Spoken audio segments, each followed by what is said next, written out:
Our guest, we're talking to him about economics, but he wanted to weigh in on this conversation as well, right? Mm-hmm. Professor Fred Ogola is an economist and governance scholar. He's our guest here. Good morning, Fred. Morning, Eric. How are you doing? Very well, very well. Before we give you the day's quotes, right? What do you make of what's happening in Iran, the Iran war? You know, this is something about ego more than war, because what actually are they fighting over? You know, there must be reason why there's war. Even if you go to Augustine's theory of just war theory, it does not work. There's no legitimate reason why actually they're in war. But ask me about Trump. I was in New York in October last year, and Trump picks war with people whom they should not even picking war at. And if you're asking, how can you fix this? There is a very important economic theory called prisoner's dilemma, whereby the prisoner dilemma will actually solve this matter. Because is it in the interest of Trump that the war continues? No. Is it in the interest of Iran for the war to continue? No. And there lies the prisoner dilemma. I'm sure you remember the prisoner dilemma in economics. So I'm sure in the end, it is not in anybody's interest. And I want to highlight the Holy Father's message to Trump. It happens that the Holy Father is also is an American. And he told him that you cannot bring peace through war, because that's what has always been this false ideology, that we want peace, but we must fight to get peace. And it's not possible to bring peace through war. And I want to say that the American economy is suffering more than even Iranian economy, as far as I know it. And because of that, there must be that thing whereby you are conjoined twins in a situation whereby if none can survive without the other one surviving. And that's why Hormuz is very important, that stretch. And in the end, they are going to come to peace. So don't worry about them. It's just about ego.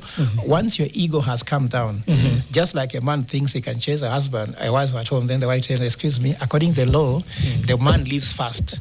Then the man's ego goes down, and then the situation is solved. Men make this mistake. Eric, remember the famous story in my book by saying, you start with ego, you bang the table, then later you kneel down and ask for apology. And I'm sure that's where Trump will go. All right. Karibu sana. We'll get into the conversation shortly about liquidity, but first, what we do with our guests is we welcome them with the day's quote, words that were said famously by somebody, and let's see your reflection of them today. Yes. This was by Max Stirner, who was a German philosopher. And he once said, the state calls its own violence law, but that of the individual crime.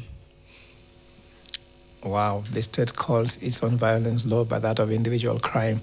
Well, I mean, I'm a philosopher, confess. Not just a philosopher by stories, but I'm a graduated philosopher. I have a philosophy degree. And I think basically, if you're asking what that means, is that, you know, the state always, if you look at the two angles, compare Moscow and the capital city of Ukraine is called what? Kiev. Kiev. It is Kiev versus Moscow that can tell you this. In Moscow, they believe that the state is the most important thing, that even the individual should die to protect the state. And that's why you see there's a clash with Kiev, because Kiev believes that the individual person is the most important person, and that the state power should actually subordinate before the individual. And if you want to know how this is important, Pope Leo the 13th, not the second, the current one, wrote on what's called Nova Rerum, the new things. The new things of the world should show that we should actually go through what is called a transformation, where we move from the thinking, because before, you remember when the Bible was written, the earth was the center of the universe. And they said the sun was going around it worshiping the earth. That's how the Bible was wrong. But then we went through what's called heliocentrism, where the sun, actually the center of the universe, and the earth goes around it. So the state thinks that they're the center of the universe and that the individual should worship them. The sovereign power shows that the sovereign power of the people, which is in every individual, is the center of the universe, and the state should worship it because the state gets its power from the individual. So I'm thinking, philosophically, maybe this is what it means, but maybe I could be wrong. Okay. Makes a lot of sense. It does. In how you're putting it and how you're saying it. I'll actually even just bring it now into the country. We have a constitution where it says that all supreme power vests with the people. Yes. And then it's delegated to institutions, individuals, and organs of state. So, I mean, the sovereignty is with people. Yeah. The individual. Yes. Right? We have a government that's, been running, and not just this administration, but a government of the Republic of Kenya. And the government collects money from various parts. Whether it's from taxes, whether it's borrowing, whether it's getting some grants from friends. And it uses that money to provide services. Now, it must have money on a daily basis to provide the services. Right? Yeah. Does it have money always on a daily basis to provide the services that we need? I think that question should be framed that do they use the money they collect to offer the services, whether they have money or not? Because I would tell you, Eric, when the current government took office, the budget was 3.1 trillion. I'm sure I remember that was Uhuru's budget. But now they are talking about a budget of 4.92 trillion. That's a growth of 63% growth in expenditure, while the revenue is growing at 5.2%. It just tells you the mismanagement, the incompetence of managing a government. Because tell me, Janet, if you are talking to Mama Mboga and you tell her that your expenditure is growing at 63%, while your revenue is growing at 5.2%, are you in business? So that's what I'm telling you. That's why you are hearing crisis after crisis, jumping from one after the other. The level of incompetence in this country, and you can tell me anything, and I will listen to you. But I'll tell you, it sums down to two issues: a grossly corrupt administration and a grossly incompetent administration. I used to think that they are just bad people, no. But one bishop who is my counselor told me, Fred, never ever say that someone is bad. That is God's work. So in God's world, God will judge who is bad and who is good. But as experts in academics and economics and governance, we don't talk about how bad somebody is.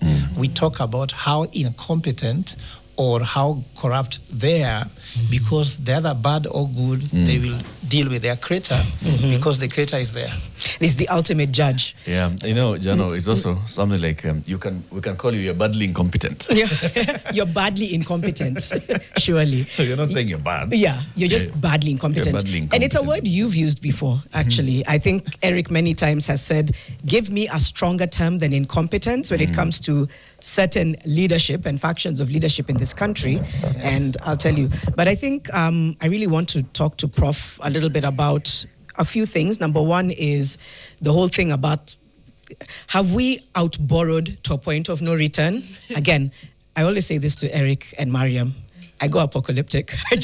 I look at the worst case scenario. Right. So what does it mean to rein ourselves back in? Is it possible? And number one. Number two, what does that look like? And then the other one is the bigger concern of how this trickles down to an individual level. Are we crowding out SMEs from borrowing? And yeah, just what it means to the everyday Kenyan when the government is this badly in debt, right? So maybe starting with that, Professor. Mariam, you wanted to weigh in. No, I was just like, we've talked about liquidity on the show before. From a personal perspective, people don't call it liquidity though. It's just sinado. Brokenness. I'm broke. Yeah, I'm just broke. But then as a nation as well, we do have those issues. But you're right, I would like to hear from Prof around that. Yeah. Yeah, first of all, you have to understand what is the proportion of domestic debt to our national debt. Do you know our domestic debt is 7.5 trillion? And if you want to know how bad this is, you'll be seeing very soon when banks will be releasing, and some of them are started releasing their reports. You just look at earnings from government securities, means all the money. So let's talk about the total deposit in all the banks, all financial institutions is around 8 trillion. 7.5 trillion is going to government borrowing. So what are people left with? So then why you discuss about liquidity? The only person who is liquid is the government. And if you want to know that, anytime they want to do something, is done with super speed. For example, I'll give you one thing about the inauguration of Kindiki. At night, he's gazetted next day, there's a big party with the red carpet as if someone was just waiting to splash the money. And the money which was spent there was around 120 million shillings in instant.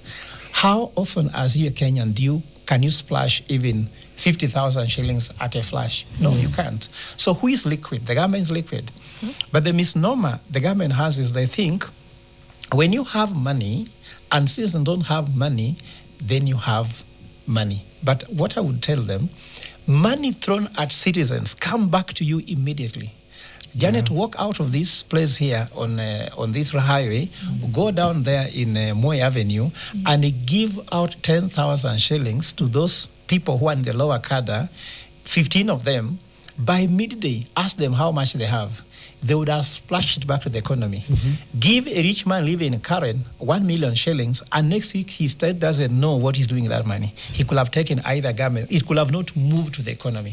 A government security. Yes, so the money to the lower class is the money that goes to people. And that's why we are talking about today about Solomonic economics. Solomon ensured that the lowly had money. That's when Solomon became rich and Israel was known in Solomonic terms. That's why the Queen of Sheba went to Israel to see how this wise man is. Not wisdom. It's a simple economics that as household, even you, as a man, myself, and even Eric, when your children have nothing and your wife is walking out with no money, you are not liquid, mark my word. I've even done research that 70% of global expenditure is determined by women. The kitchen, the dressing up, like now, if you look at this table here, if you look at how much money it has cost just to do my hair and my face, it's almost nothing. Wow. Almost. Prof said, if you look at this table, Mariam, that's you and I. If you look at Marion and Janet, you could be talking about something I don't want to talk about. No. So Yes. the Figures, global expenditure on women is key. That's why I've been championing women to sit in the board. Do you know why?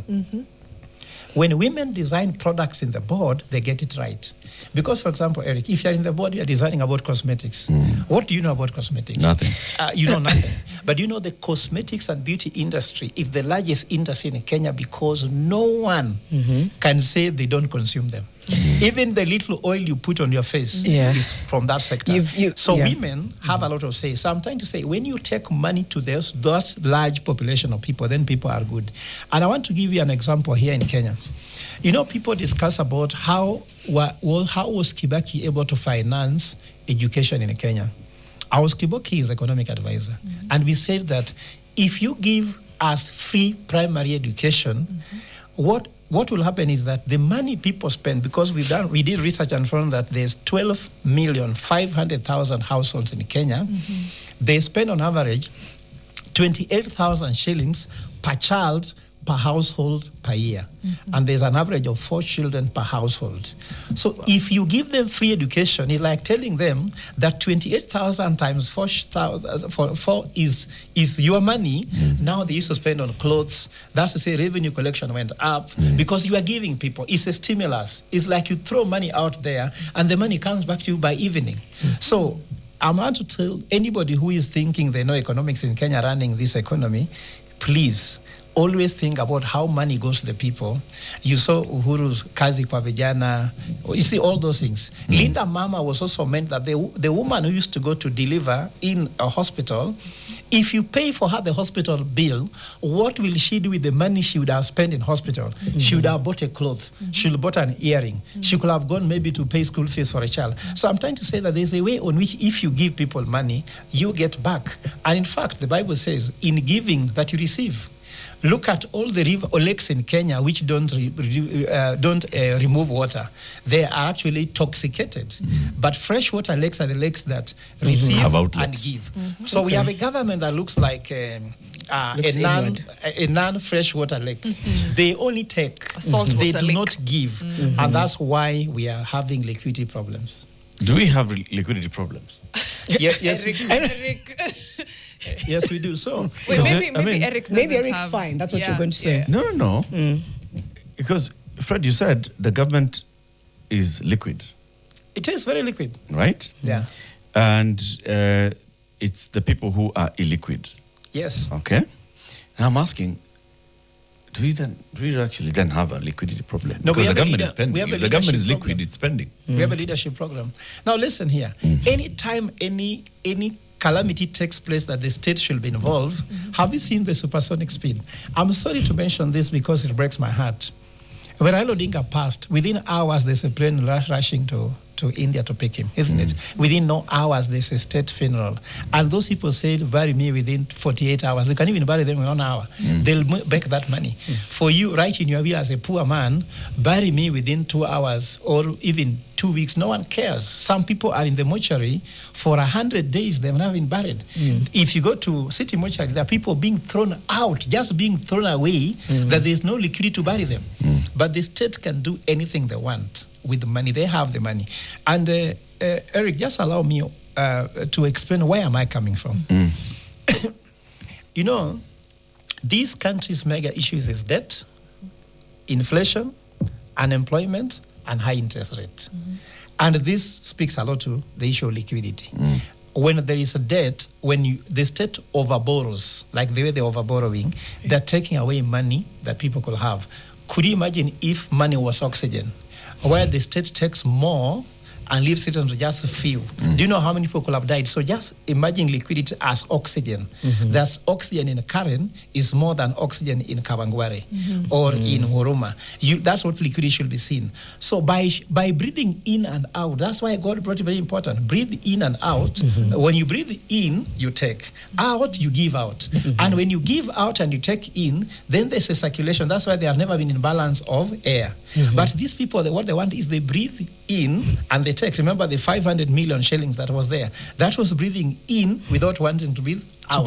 So that's what is happening. So debt is borrowing too much. Inflation is because now this money of debt is not being put into manufacturing or producing economy that can generate income to allow that inflation to happen. Because if there's high demand, there's just high demand, but there's no high supply, then we have inflation, unemployment. When this money could be put in productive sectors, then it could be very easy for us to get income, then citizens could breathe in and out. Interest rate.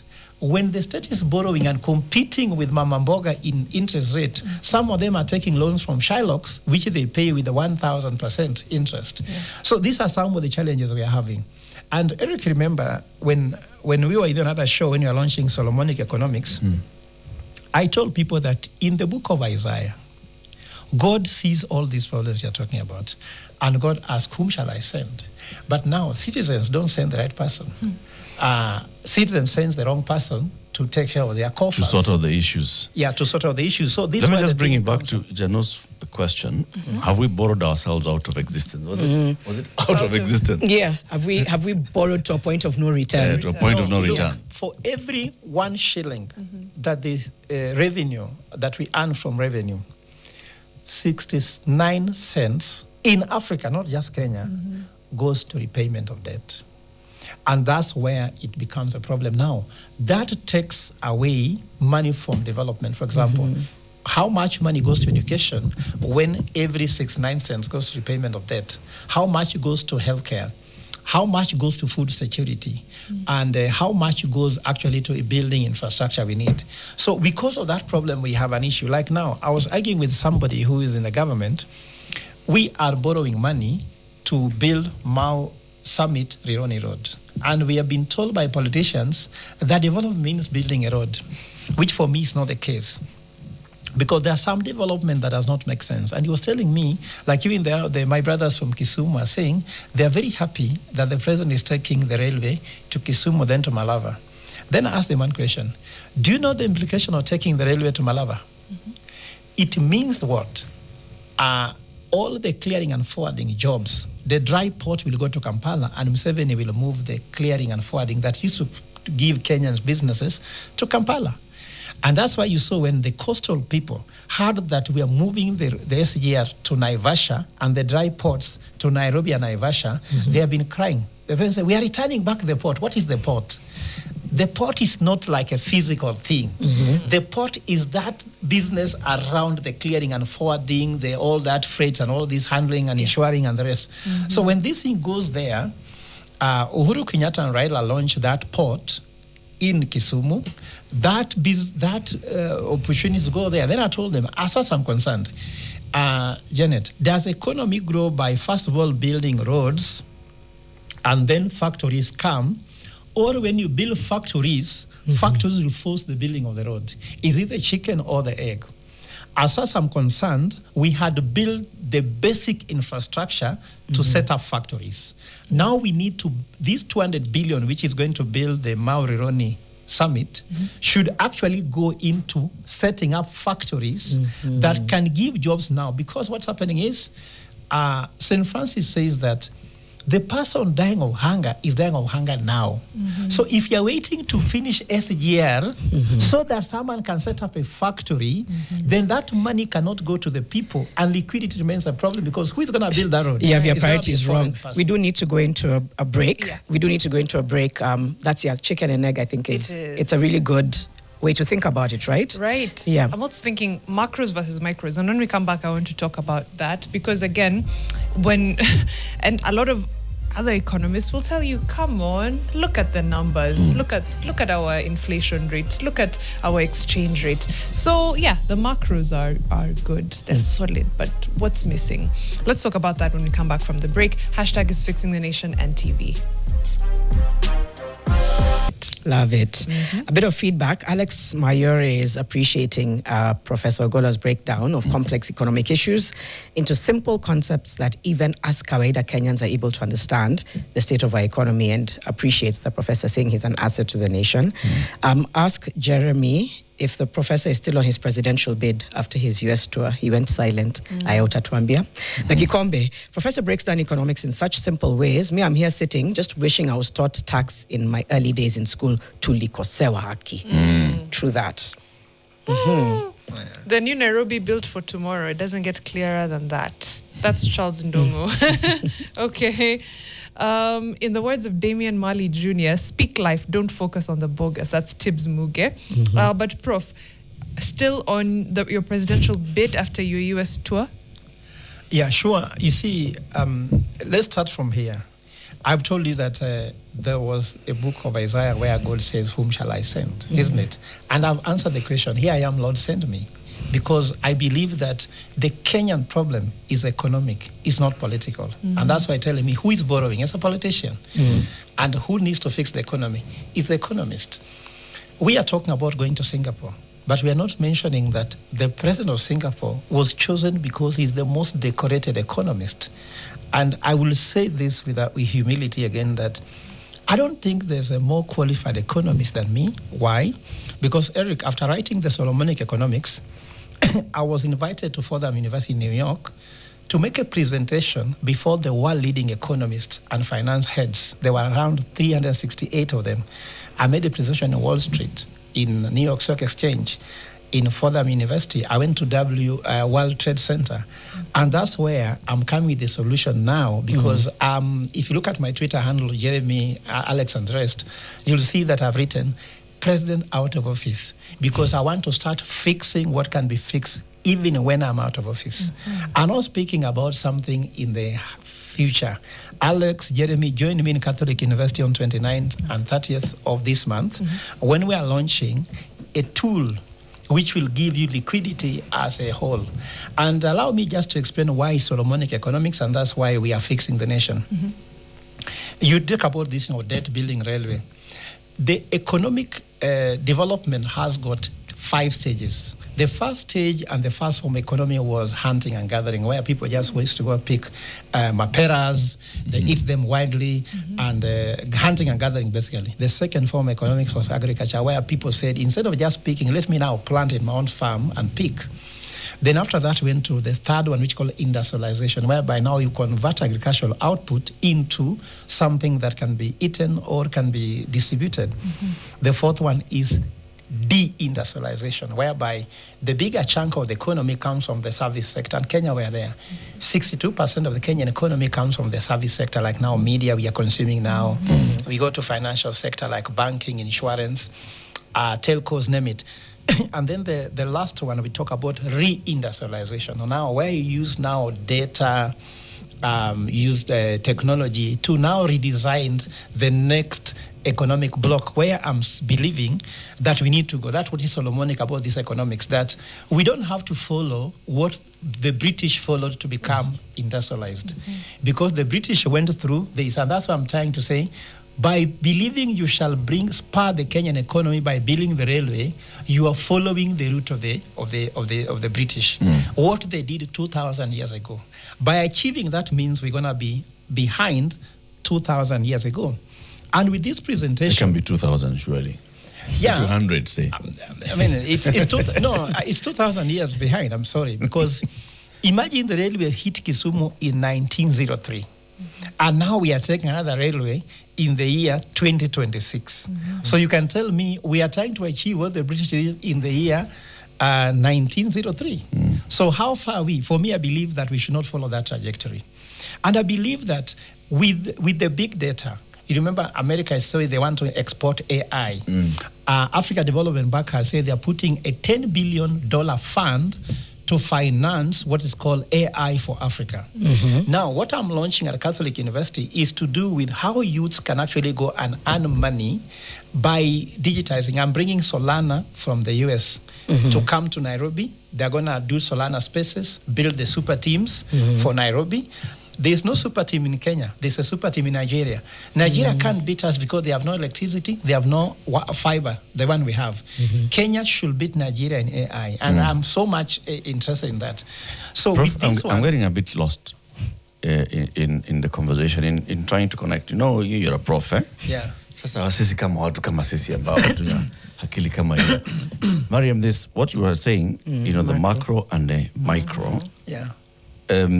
Just ask that question because maybe I'm gonna get it. I've gotten overwhelmed by what Prof is saying. I've gotten the big thinking part of it, but to your point, it's the granular. It's the granular. Yeah, so Mariam, because like Prof, we've been seeing the macros improve, those numbers that essentially signal to the rest of the world that we're doing okay, which is our inflation rate, our exchange rates and things like that. But by and large, a lot of people still can't feel it. But when you speak to government, they tell you, look, these are the figures, numbers don't lie. Even if your pockets... Let me ask you. Let me ask you, and I'm very honest about this. The inflation in China is 0.29%. US is 8%. I know you have been told that it is 4.8%, but inflation is not an absolute figure. It's measured over what comparison with what happened last month or something.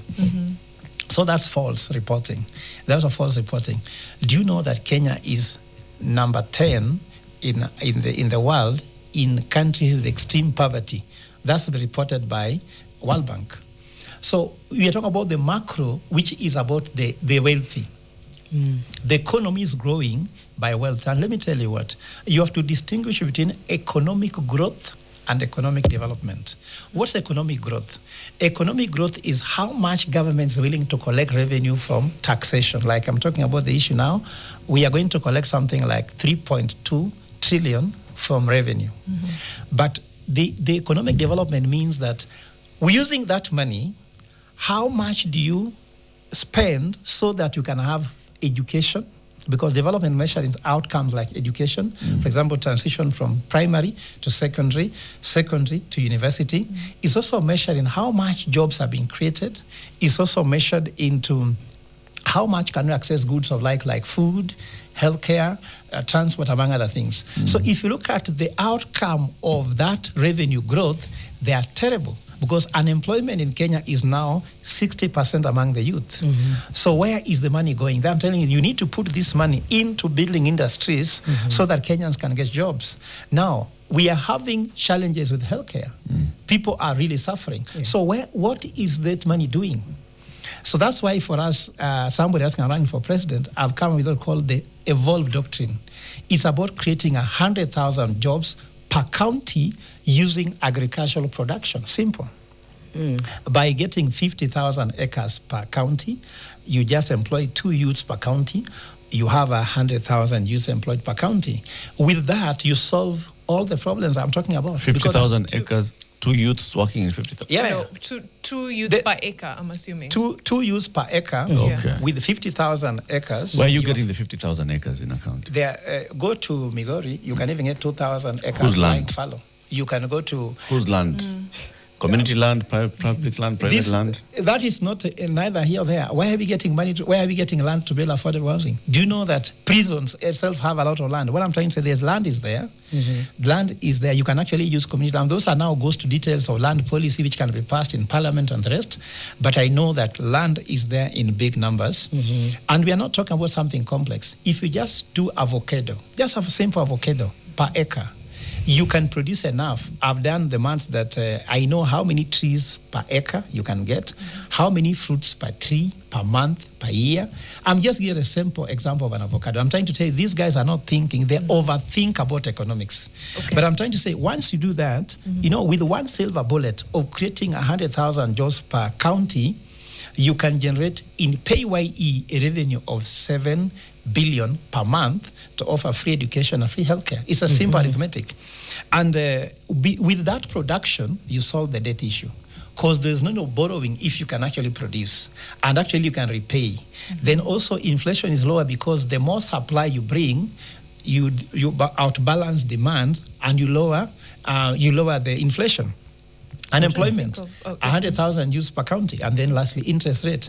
When there are many people earning money in the economy, the risk in the sector and the financial sector goes down, the interest rates will go down. Like in China, the interest rate is 2.9%.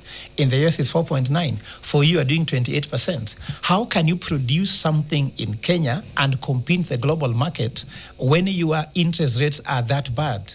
So what we're trying to do is that one problem we need, like for me, when I'm running for president, I will not discuss about so many stories.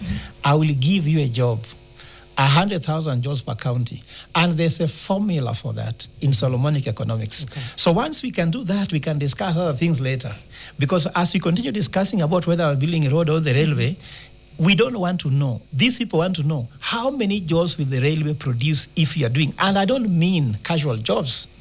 Nasikia watu wanasema kazi ni kazi. But let me tell you what. Is there anyone on this table dreaming that your son or daughter will be waking up with a wheelbarrow and a shovel and a spade in their hands? I know you can dream that for somebody's child, but is it your own child? Even somebody working in construction do not desire that their children will do the same work.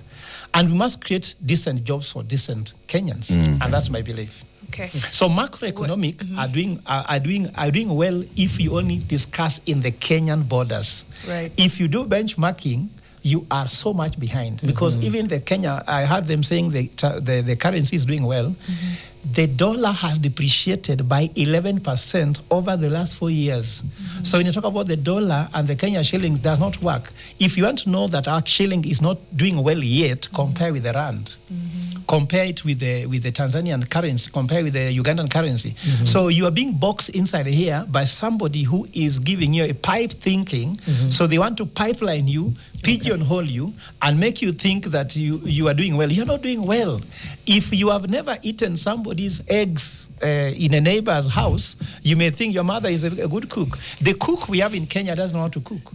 You mentioned at the beginning, and I like that perspective. That's what I wanted to get, because again, when you're not an economist, it's hard to push back on, they tell like, duh, this is that, that. But you talked about liquidity. The government is liquid, the people are not. How do we shift that essentially? And I know borrowing is a big part of that. And we've talked about the domestic debt. But how do we shift it to a point where the people are liquid? And from a banking, let me start from banking and then you can go to other sectors, because banks are having the time of their lives right now. They can lend to government, make crazy money, and then you coming there with your prospectus and your dreams and hopes, you're told, please, madam, show yourself So thank you very much. And that's what we are doing at Catholic University. You've heard about the centralized finance, where we have a central bank, where we have banks centralized around central bank. But I'm talking about a decentralized finance. That's why we're launching the stable coin, where we are launching the Kenyan token. The Kenyan token will where people will buy into that Kenyan token. It will become a decentralized finance system. And then from there, we can invest in real economy. We are stopping these politicians from taking control of some of these things. That's why the young people listening to me, the only way to beat this government is to have another financial let's say, ecosystem. Because if you go and play in the room where they are, they have already centralized it. Where if you want to withdraw money, they ask you, what are you going to do with it? But for them, they can withdraw 500 million and have it in cash. So decentralized finance is what we are talking about, the Kenyan token. The Kenyan token is not a meme coin. It's not these coins you've heard about crypto. This is money in real bank. For example, if you buy one token, it's $1, $1 in the bank. Now you can send to each other. This could be used to unlock liquidity for SMEs, like we have now merchant services, whereby a farmer in Kiambu wanting to export coffee to Canada can purchase the Kenyan token, have a wallet. A Canadian can buy that coffee using the Kenyan token and get this exported because we have digital contracts that can do that. I went to New York, and that's why you saw politicians want to leave the country, go to Washington, D.C., because that's the epicenter of politics. Me, I went to New York because that's the capital center of the world in economics and finance. And we have put around $3 million to build an ecosystem. It's ready. I'm not talking about something which will happen in 2020, whatever. So you'll take some of that money, come and take adverts here so that we can talk about that. Yeah, but I'm saying, so you ask for a solution. I'm saying we have it. So what I'm trying to say here in short, that Kenyan problem cannot be solved by making big speeches. It is solved by creating a system. But if you go back, I told you this was a leadership issue. We have been asking the wrong question, Janet and Eric, and even Marion. Let's take this one by Peter, who's saying, how do we solve our spending problems? Has devolution contributed to our debt crisis? Is it where the rain started beating us? Because Kenya was simply not ready. Yeah, what you could say is that if you look at our evolved doctrine, we are talking about lean and clean government. I can tell you, we have a broad-based government. Broad-based government means broad spending government. People think that's something romantic, but it's not. The more broad you are, the more spending you make. And I can tell you, Janet, if you don't fix this country now, and Erica can go back to what I would tell you. You know, since I was born, and I'm sure all of you here, you heard that Kenya is heading the wrong direction. You heard that since you were born? And you've heard Africa is the wrong direction. You heard that? If I am now in my early 40s, it means that we have arrived, because you cannot be heading the wrong direction for 43 years. Isn't it? I'm 43 now. So you must cross we have arrived there now. So at the wrong direction. We've arrived at the wrong destination. Yes, we are at the right destination. Now the issue is, how do we get out of here? And the question you're asking about devolution. The Constitution created a very expensive infrastructure to implement a simple strategy. Sometimes you can have a very heavy infrastructure. You want to do a wedding? Yes, I do. Then you spend 100 million. Fine.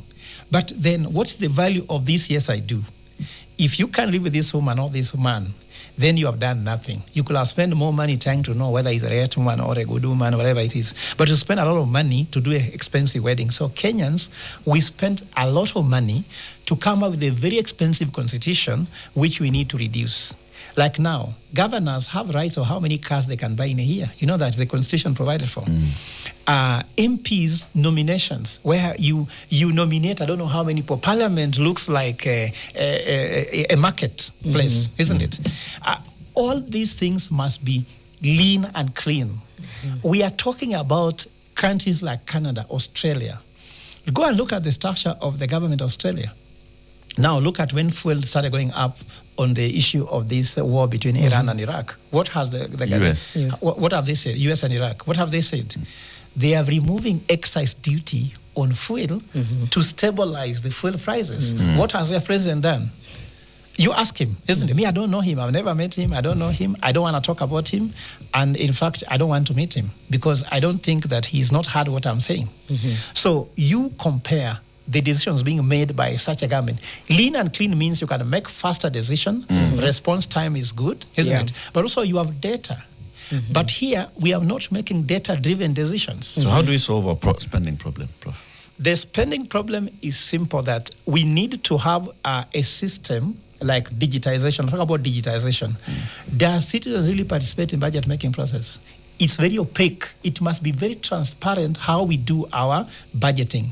Like you see, when I become president, I'll ensure that there's a digitized process, what I call modernizing government, whereby you can know who is tendering what, who has begun what tender, how has that money flown to them. When you're doing a budget, have we done item by item how budget done? After the budget has been done, do we now compare real expenditure and the budget? So some of these things we never do. We don't have the Kenyan balance sheet. Kenya do not have an income statement. Kenya is just a business being run by people who do not have to report to anybody. So transparency in budgeting processes is really key. Secondly, expenditure should be reported after. We'll be talking about budgeting this year in June. But have you been told the actual expenditure for the last year period? Do you have any report about it? No one gives you. Without this transparency, it cannot work. And the expenditure problem is very simple. We should compare everything to GDP. For example, MPs can increase their salary, but what is the increment in comparison to the GDP growth, which is 5.2%? You cannot be increasing your salary at 100%, 200%, while the economy is growing at 5.2%. We need to cut. The other thing we need to do very clearly is, this thing called State House here, which is 740 acres. When I become president, that will not be where president stays. How can one person live in a 740 acre while some people are living just in He'll argue it's not him alone. No, because you know what, Janet? State house expenditure goes up because of what? No, of course. There's room there for people to be busy eating chicken, taking and teas, renovations. Prof, we have 2 minutes. Yeah. I wanted to ask something that maybe you've answered it, maybe you've not. What does it benefit a government to have its economy on its knees? To have it because maybe in his mind, he's like, I'm doing this because in the long run, I can see a greater good for our citizens. The way it looks like, though, it's like it's hoarding of resources, hoarding of everything to leave nothing to citizens. But you know what I mean? Philosophically, what does it benefit a government to not have money circulating for its citizens? Janet, there is a chapter in Solomonic Economist talks about wisdom of fools. Wisdom of fools is whereby you think you're being wise by doing something bad to somebody, but you don't know it affects you. For example, wisdom of fools is take bribe as a policeman down the valley in Rift Valley, but then after you take a bribe for a car that has no brakes, it hits a car carrying your wife. That's the wisdom of a fool. Take away money from citizens, you make them suffer in poverty. But then those people will come to the street and do manamano and there's no peace. It's a wisdom of a fool. I can tell you there's no wisdom in it. It's just a wisdom of a foolish man thinking they're being wise. And I'm telling you, that's why we need leadership. And I want to tell you the question which you said you stopped me from asking. We should never ask who should lead Kenya. We should ask what systems produces leaders. The Catholic Church is the single most stable institution in the world because you don't just wake up and become a pope. For Provost to become the Leo the 14th, the process of getting that guy as the pope for the Catholic Church is so serious compared to yours. What's the process of becoming an MP? It's just some noise, then somebody to become an MP. Senator the same. President the same. These people have never supported any business, created a job, created any income for people, but we sing them because of some very narrative that is just populous. So let us have a process to lead to leadership. Let us not just say leadership just emerges. It doesn't. Let's end it there for now. I like that last point. I think it's really about thorough vetting at the end of the day and not just the person who has the most to say. The Kikombe says, as much as I agree that we have a leadership problem, the biggest problem is the software in us Kenyans. We don't understand the value of tax, thus ending up with unqualified officials. That is from the Kikombe. But thank you very much. We have been hosting in conversation Professor Fred Ogola, who's an economist and governance scholar, Unlocking Liquidity. In the next hour, homeschooling, the new way to learn. We'll be speaking to Helen Wamboi, who is the founder of Elimu Plus Homeschool, to weigh in on homeschooling. It's coming up to 8 a.m.